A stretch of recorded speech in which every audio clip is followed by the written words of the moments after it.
Welcome to Psychology of Everyday Decisions. Hi, I'm Nadia Rafi, a human potential architect and founder of PHBT Learning Solutions.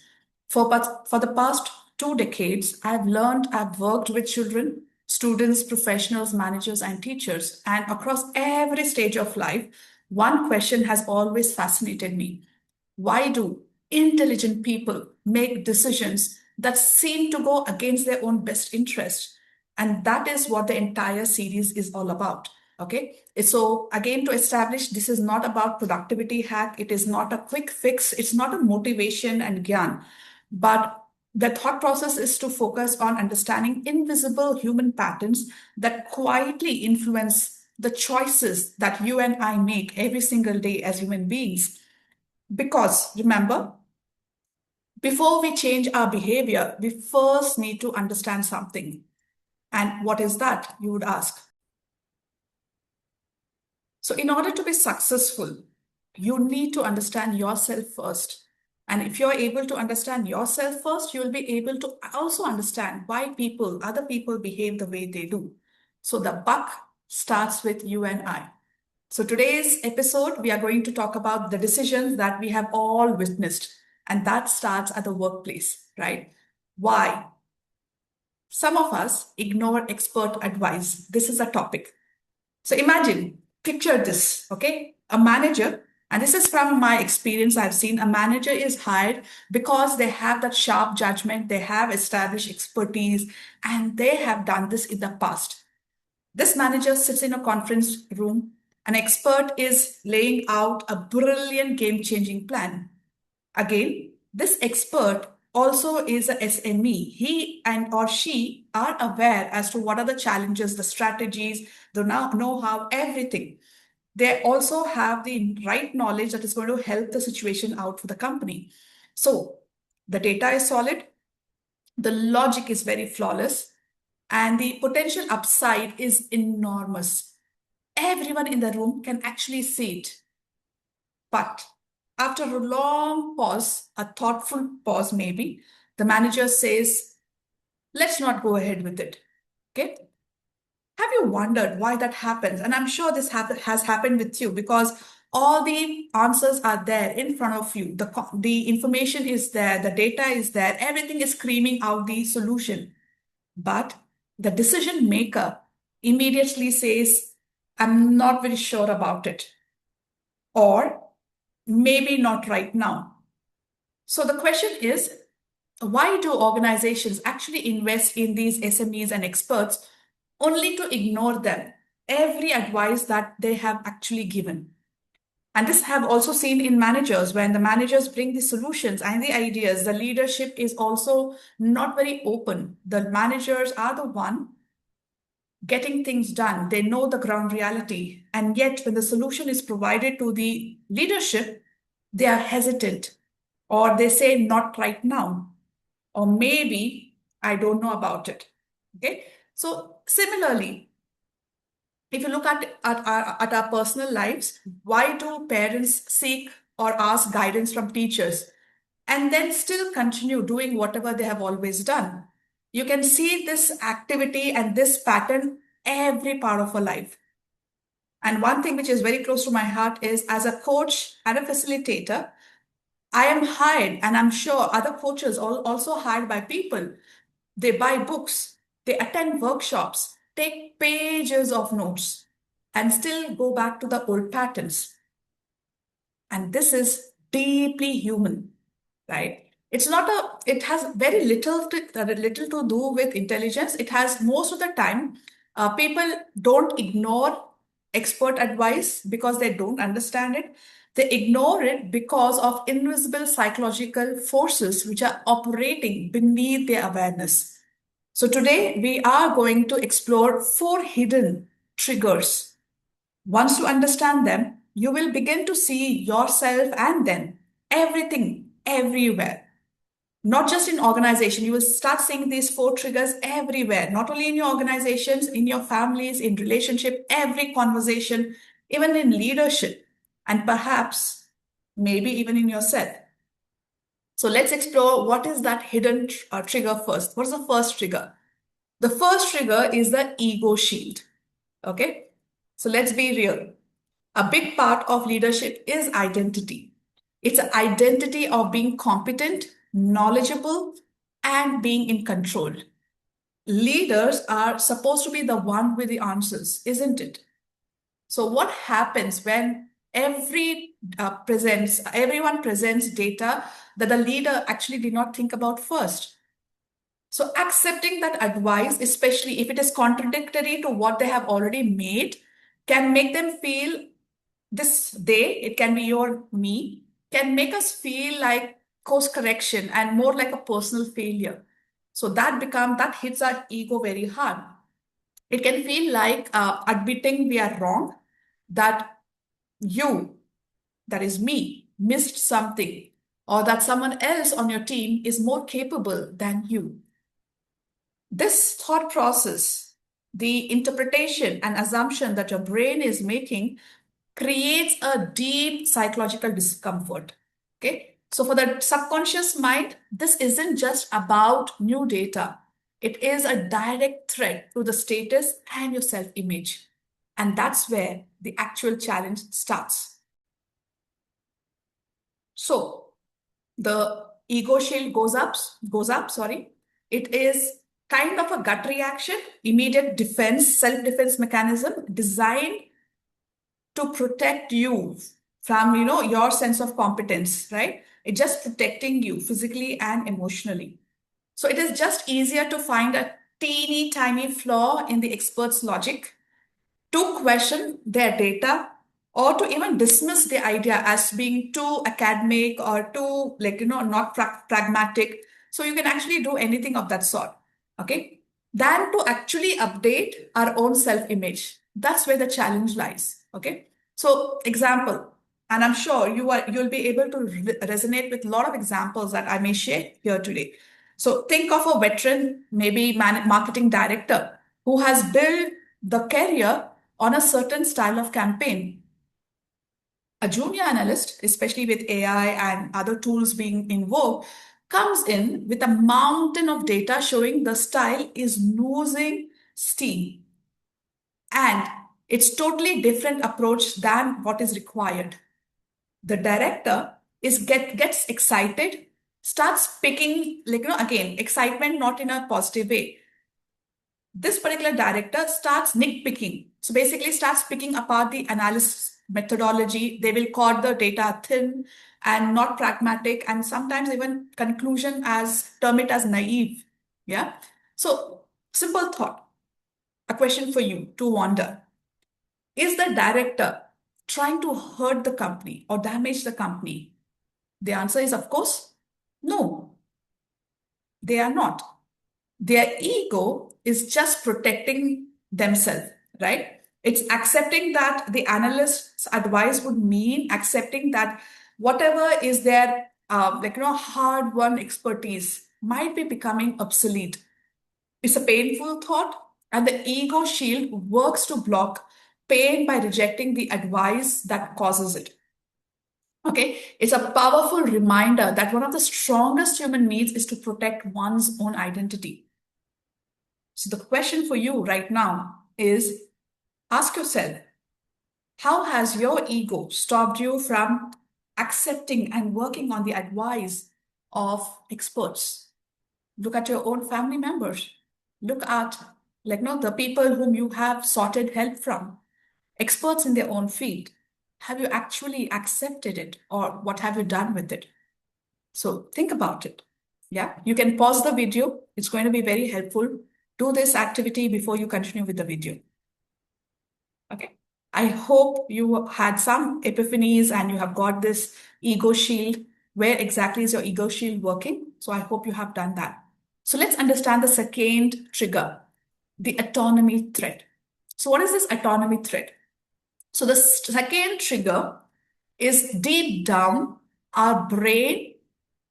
Obviously, deep down our brains are very powerful. I think I don't have to resonate that, right? It also has a need for control of the choices that we make. Okay. Psychologists typically name it as reactance. Basically, they call it as reactance. So psychological reactance is the rebellious feeling you get when you sense your freedom is being limited. When someone tells you that you have to do something, even if it's good for you, a little part of your brain kicks in and wants to do the exact opposite, right? Just to prove that you still can. It's a mind's way of screaming, you can't make it. Okay, and it's protecting it's yourself. And if you actually see some managers who are very smart and they are capable to understand human psychology, they always use something called reverse psychology. And this also works beautifully with children. If you want your child to do something which you know is going to be they are going to be reluctant, saying the exact opposite will elicit the opposite action, the action that you wanted them to perform. Why is it? Nothing but psychological reactance. They want to protect themselves and they're going to do exact opposite. So you are being one step smarter and telling them what they are going to be they will be in a position to understand and do what you want them to do. Okay, so basically when we talk about psychological reactance, it's a rebellious feeling you get when you sense your freedom is being very, very limited, right? So that is something I wanted to reiterate. So, especially advices, which is unsolicited or delivered maybe very poorly, often feels like a subtle attempt to control, especially if you're a manager or a leader, or even as an employee, if you have been in any of the PMS discussion, this is something that would happen. You know the data, you know where exactly you have performed positively and not so positively. And yet, the moment the advice comes, you are all bottled up, right? You are all unhappy, and your body language also starts closing up. Nothing but this is what it is. Okay. So, when the expert says, you need to adopt to this particular new software, or the only logical path forward is this particular one, the manager doesn't just want to hear the suggestion, right? They hear a command, they interpret that information as a command. And I'm sure, again, if you can think back to all the challenges that you have found, especially with any kind of conflict issues, let it be personally or professionally, you would have come across this. Your brain screams out that this person is trying to command you, trying to control me. Yeah. So they can feel, all of us can feel a sense of narrowing choices, and we are being forced to do something that we don't want to. And there's also a feeling that their power is being taken away. Okay. This is why managers might reject a perfectly leadership managers might perfectly logical like reject logical plan from another department. Imagine the head of IT tells the head of sales they must switch to a new CRM for security reasons. The data is clear, the risk is very much available and real, but the sales manager digs in their heels because they find every reason to stick with their old system. The training, the cost, the disruption, because the mind is fighting, right? So basically, the fight isn't about the CRM, it's about autonomy. The advice was delivered as a mandate, not as a collaboration. It was perceived as a forceful, not even request, forceful mandate. Yeah. So the sales manager feels that their authority is being undermined. The IT is telling that how to run their team. This is what's running in their head. So their resistance is a subconscious pushback against feeling controlled. Good advices delivered in a wrong way feels like a cage. And it is natural when you are in a cage, when you feel you're being pushed into a corner or a cage, the most natural human tendency is to protect, to break that, that control that is being perceived. So they reject the advice, not because the other person or the expert is wrong, but because accepting it it would feel like surrendering their freedom. And that's very, very fascinating. And again, I want you to take a pause before we go to trigger two, or sorry, third trigger. Look at the situations where you disagreed or did not go ahead with the advice of the expert purely because you felt threatened. You felt that you're being questioned. you felt that your freedom is being curtailed. If you are a manager and you are hearing this from another department or leadership, I'm sure you're one of those people who would have experienced this at least one time in your life. So think about it before we continue with the video. Okay, so let's look at the third trigger. That's very important. The third trigger is the bias filter. Okay, so the bias filter causes us to ignore expert advice, basically because our brain isn't objective. Like, no, it is not objective computers like our laptops and other gadgets that we have. Our brains are like pattern matching machines that use mental shortcuts to save energy. Our brain does not like discomfort. Our brain loves having that comfort of patterns, knowing the answers.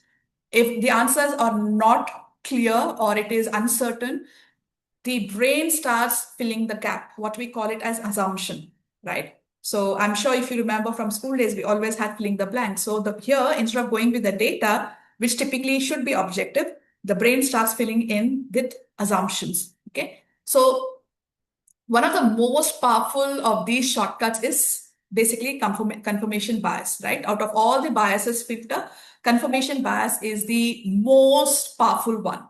Okay. So what is confirmation bias? It is a tendency to search for, interpret, and remember information that confirms what we already know or believe. Okay. At the same time, we instinctively ignore and discredit anything that contradicts our belief system. Does that create a bulb on moment? Yes, it does, right? It's like wearing a pair of glasses that lets you see evidence that proves you right. We always see what is already believed in, what I already know for a fact. So for a leader, this is very, very dangerous, right? A manager who is convinced that a certain strategy will work will unconsciously filter all expert advice because of their belief system. Okay, they will zoom into the parts of the report that support their plan and just gloss over the warnings.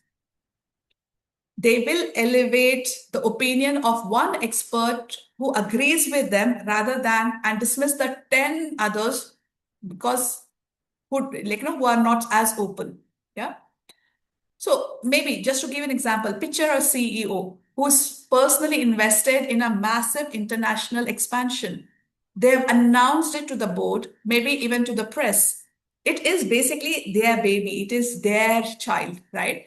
So they hire a top tier consulting firm to do the due diligence. The firm comes back with a report detailing significant risks, maybe cultural, maybe logistical, and maybe financial. Advises so much, advises a much slower and a phased approach because they want to mitigate the risk. But what happens? Buried on page number 47, a single sentence about a potential first mover advantage. The CEO sees this, and the CEO, wearing those confirmation bias glass, latches onto it in the first attempt itself. So in the next board meeting, what do? They barely mention the risks and start focusing on the small glimmer of confirming evidences, whatever evidences that has supported them so far.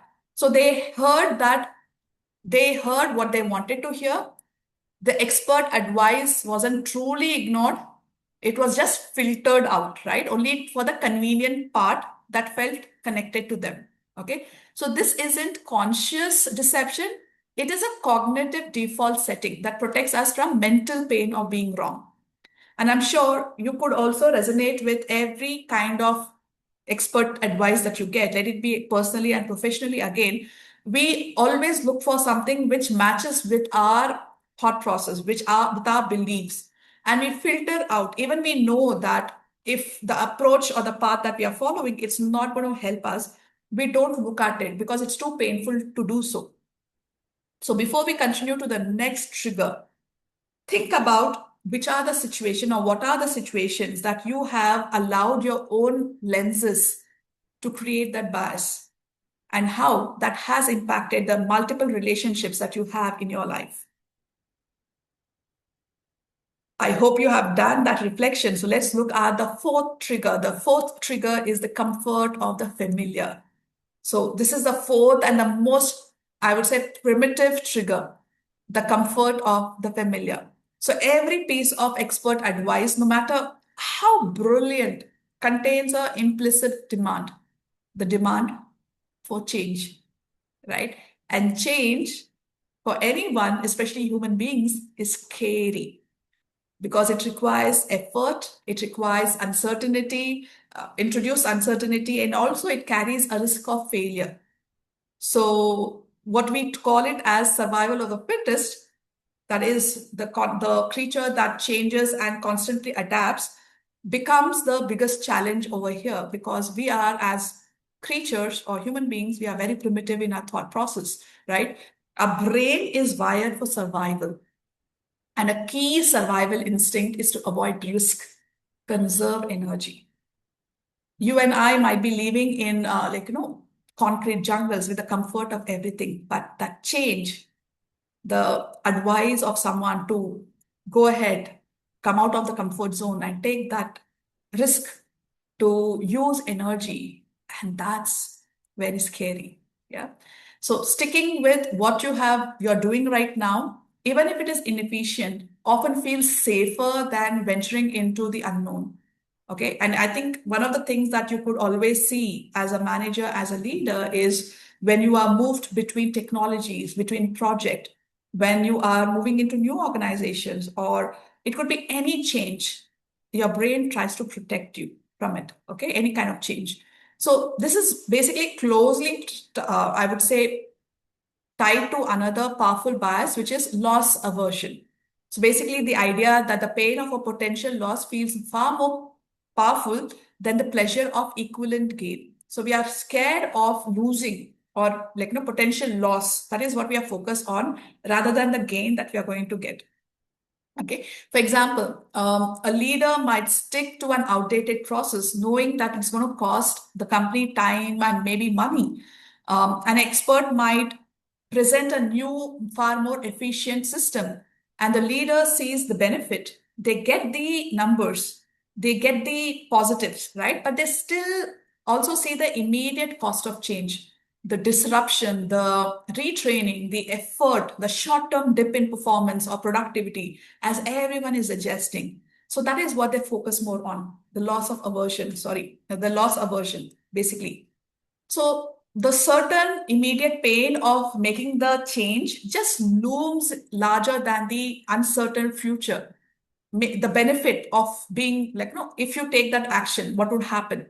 So the familiar headache of the current systems feels far more manageable than the unknown migraine that of a new one. Okay. So that's an interesting one. I'm going to reshare this. The familiar headache of the current system feels more manageable than the unknown migraine of a new one. I hope that resonated deep with you. So they thank the leaders, they would thank the expert and say, we will stick to this for the time being, right? Because of that aversion. So they are not choosing inefficiency, they are not choosing the easy way out, they're just choosing certainty over uncertainty. They're choosing comfort of the devil rather than the devil they know. Often simple thought process. We have a thought process, right? Choosing between the devil and the unknown sea. People will always choose the devil because the devil is known. Unknown sea, you don't know the risk, you do not, your brain starts making it much more bigger than the benefit of that particular change, right? So often a person isn't ready for advice, not because the advice is bad, but because the pain of doing nothing hasn't yet become greater than the fear of doing something new. Okay, so I'll repeat that again. The pain of doing nothing hasn't yet become greater than the fear of doing something new. So, to highlight further, so when we see a leader ignoring sound advice, it is merely a simple case. It's not merely a simple case of stubbornness. It's a collision of deep-seated psychological forces: the ego shield, protecting the identity; the autonomy threat, rebelling against control; bias, filtering the confirmation, confirming their beliefs in terms of confirmation bias; and the deep, deep comfort of the familiar, that is resisting change. So when these four triggers work together, they don't make a leader bad leader or a bad manager. They just make the leader or the manager human. Yeah, it is just being human. So what's important? The true mark of exceptional leadership isn't about having all the answers or never feeling like no threats or never feeling these instincts. Okay. It's developing the self-awareness to spot them in yourself before it becomes a bigger challenge. It is the ability to pause when you feel defensive and ask, wait, why is my ego talking here? What is my bias over here? And that's the reason during the filter I asked you to think about it, right? Take time, take pause and reflect on it. So basically, if you want to be an effective and a really, really sound leader, it is very important to learn how to separate the message from the messenger to overcome the feeling of resistance or reactance. Okay. It is basically about actively seeking out people who disagree with you to fight your own personal confirmation bias. The worst thing that some of the organizations and the leadership does is they surround themselves with people who are yes bosses, people who confirm their biases, confirm what their belief system is. The moment you are surrounded by people who only will say yes, then unfortunately you will never be in a position to grow either as an individual or as an organization. But finding the courage to embrace the short-term plan for of change so that the long-term progress can be focused on.